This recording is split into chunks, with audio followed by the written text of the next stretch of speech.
Hi friends, आज हम जानेंगे भारत की कृषि के बारे में। भारत की कृषि। तो भारत की कृषि हम यहाँ देखेंगे। हमारा जो गोलार्ध है भारत के, यहाँ बीच से जो गुजरती है रेखा, विषुवत रेखा, ये 0 डिग्री पे रहती है। क्या है? विषुवत रेखा। इसके ऊपर हमारा जो गुजरती रेखा है वो कर्क रेखा है, और ये नीचे जो गुजरती है वो मकर रेखा हमारे हैं, भारत के हैं। इसके बाद ये ऊपर वाला भाग आंतरिक रेखा, और ये नीचे वाला अंटार्कटिक रेखा। अब हम देखेंगे ये सारे जो ये हमारा जो विषुवत रेखा है, ये जो हमारा उत्तरी गोलार्ध है,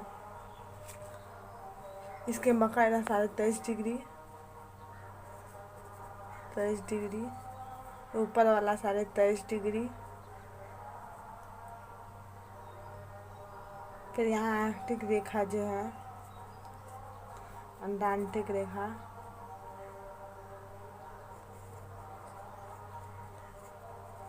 ये दोनों 66.5 डिग्री है।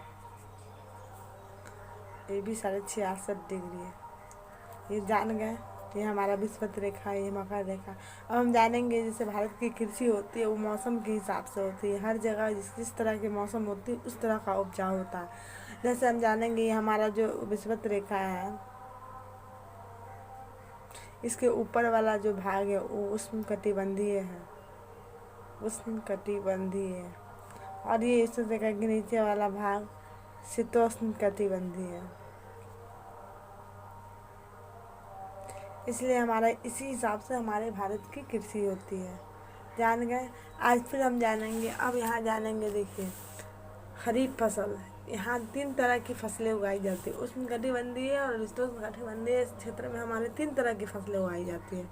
पहली है जिसकी बुआई जून जुलाई में होती है और अक्टूबर नवंबर में काट ली जाती है, उसको खरीफ फसल कहते हैं। जैसे धान, बाजरा, मक्का, तंबाकू, दालें, गन्ना इत्यादि।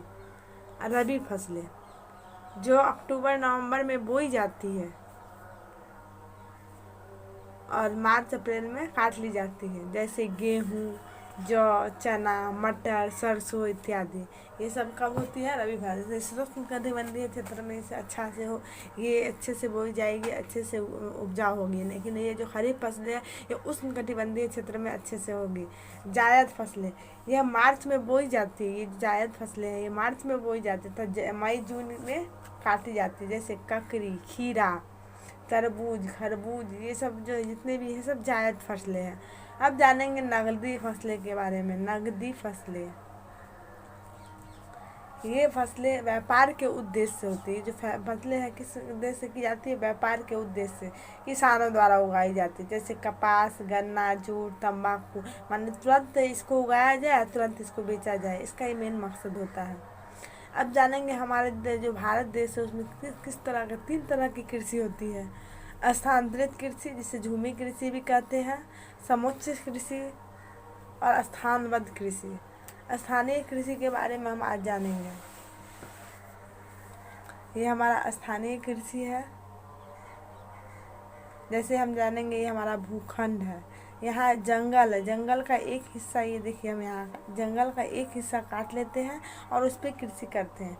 फिर यहाँ उपजाऊ हो जाती है तो इस जगह से हटके फिर दूसरे जगह इस जंगल के इस हिस्सा को फिर काट ली जाती है और फिर इस हिस्सा में कृषि करते हैं। इसी तरह घूम घूम कर ये किया जाता है, जिससे ये वहाँ की उर्वरा शक्ति भी ख़त्म हो जाती है। और कृषि तो कृषि होती है लेकिन यहाँ का जो भूमि होता है वो बंजर हो जाता है। इसको स्थानांतरित कृषि करते हैं। यह अस्थिर प्रकार की कृषि, ये जो हमारा जो कृषि है अस्थिर प्रकार की कृषि है, जो एक जगह से दूसरी जगह स्थानांतरित होती है, जैसे एक जगह से दूसरी जगह स्थानांतरित होती रहती है। ये असम, अरुणाचल प्रदेश, मिजोरम, नागालैंड, पूर्वोत्तर राज्यों में मैंने ज़्यादातर पूर्वोत्तर राज्य में ये कृषि झूमी कृषि प्रसिद्ध है। इसमें जंगलों में आग लगाकर पेड़ों को काटकर भूमि साफ की जाती है, इसके बाद भूमि पर खेती की जाती है। पर इसमें क्या किया जाता है बताए थे ना अभी, कि जंगल को काट दिया जाता है इस क्षेत्र को, और इसी पर कृषि की जाती है। 2 से 3 साल तक यह भूमि त्याग दी जाती है, मतलब 2 से 3 साल तक यह भूमि त्याग दी जाती है और कई भूमि फिर तैयार की जाती है। इस प्रकार के बाद एक वनों को सफाया किया जाता है, मैंने मैंने वनों को सफाया किया जाता है। ये खेती पर्यावरण के लिए भी नुकसानदेह है। माने जो हमारा खेती है, झूमी कृषि या संतरी कृषि, ये हमारे पर्यावरण के लिए नुकसानदेह है। यह खेती पर्यावरण नुकसान, क्योंकि जंगलों को समाप्त करने से पर्यावरण और का संतुलन भी, हमारा जो जंगल है इसको जो समाप्त करेंगे तो यह संतुलन बिगड़ जाएगा हमारा देश। झूम खेती विश्व के अन्य देशों में भी होती है, जहाँ अलग अलग नामों से जाना जाता है। मतलब ये जो भूमि कृषि है विश्व के अलग अलग देशों में की जाती है। जैसे हम देखेंगे मलेशिया में झूमी खेती को लाडांग कृषि कहा जाता है। फिलीपींस में चैनिंग कृषि कहा जाता है। मिल्पा में मैक्सिको में मिल्पा कहा जाता है। वेनेजुएला में कोनको कहा जाता है। जायरे बेसिन में माजोलो कहा जाता है। और श्रीलंका में चेना कहा जाता है। माने ये जो स्थानांतरित कृषि है इसको अधिक और अधिक नाम से जानते हैं हम लोग। अब हम जानेंगे समोच्च कृषि। समोच्च पहाड़ों के ढलानों पर खेती करना बहुत कठिन होता है, जिससे ये जो हमारा पहाड़ है, मान लीजिए इसका ढलान है, इस पर अगर किसी तरह का सिंचाई करेंगे तो डायरेक्ट पानी नीचे आ जाएगा, जिससे सिंचाई भी अच्छी नहीं होगी और मृदा का अपरदन भी हो जाएगा। इस वजह से इसकी एक सीढ़ीनुमा बना देते हैं। देखिए इस तरह से सीढ़ीनुमा हम बना के इस पर खेती की जाए। सीढ़ीनुमा बनाने के बाद अगर इस पर पानी यहाँ पर अटकेगी, फिर यहाँ आ जाएगी पानी, तो फिर यहाँ अटकेगी। इस तरह कृषि तो होती है लेकिन थोड़ी कठिन हो जाती है, जिससे मृदा का अपरदन भी माने नहीं होता है। ये समोच्च कृषि। स्थानबद्ध कृषि। अब हम जानेंगे स्थानबद्ध कृषि के बारे में। स्थानबद्ध कृषि जहाँ लोग रहते हैं वही कृषि करते हैं, जैसे स्थानबद्ध कृषि। जैसे हमारे जो भारत में ज़्यादातर स्थानबद्ध कृषि होती है, जैसे लोग जहाँ रहते हैं वहीं अपना ज़मीन थोड़ा सा लेके अपना ज़मीन में कृषि करते हैं, इसी स्थानबद्ध कृषि करते हैं। अब जानेंगे हम भारत की कृषि को प्रभावित करने वाला कारक। सबसे पहले जानेंगे हमारा भारत की जो कृषि है ये भौतिक कारक जानेंगे। स्थाकृति ऊंचाई, माने ज़्यादातर हम लोग देखते हैं कि माने ऊंचाई पे होता है, जैसे पूर्वोत्तर राज्य में ज़्यादातर ऊंचाई पे कृषि होती है, जिस कारण से स्थाकृति नहीं कारण सही नहीं हो पाती। फिर तापमान का बढ़ना घटना, माने तापमान का भी बढ़ना हमारी कृषि पर अधिक प्रभाव पड़ता है। आर्द्रता भी रहना हमारी कृषि पर अधिक प्रभाव। मृदा कहीं अच्छी मृदा होती है, कहीं खराब मृदा के हिसाब से भी कृषि होती है। जैसे हर मिट्टी में हर तरह की कृषि नहीं हो सकती। जैसे हम उदाहरण के लिए काली मिट्टी में कपास की कृषि ज़्यादा ही अच्छी होती है। अब जानेंगे आधारभूत कारक, जैसे सिंचाई, विद्युत, यातायात, बाजार। मतलब सिंचाई की व्यवस्था नहीं, जो विद्युतीकरण जो हमारे गांव में है वो अभी भी बहुत कम है, जिस वजह से सिंचाई सही से नहीं हो पाती। ज़्यादातर नहरें, कुएँ, इस सब के लिए सही सिंचाई होती है। यातायात बाजार, मतलब यातायात की सुविधा अगर सही से नहीं होने पर हमारा जो माल होगा वो एक जगह से दूसरी जगह नहीं जा पाएगा और वो हमारे पास ही रह जाएगा और वो ख़राब हो जाएगा। अनुसंधान भंडारण, मतलब भंडारण मीन्स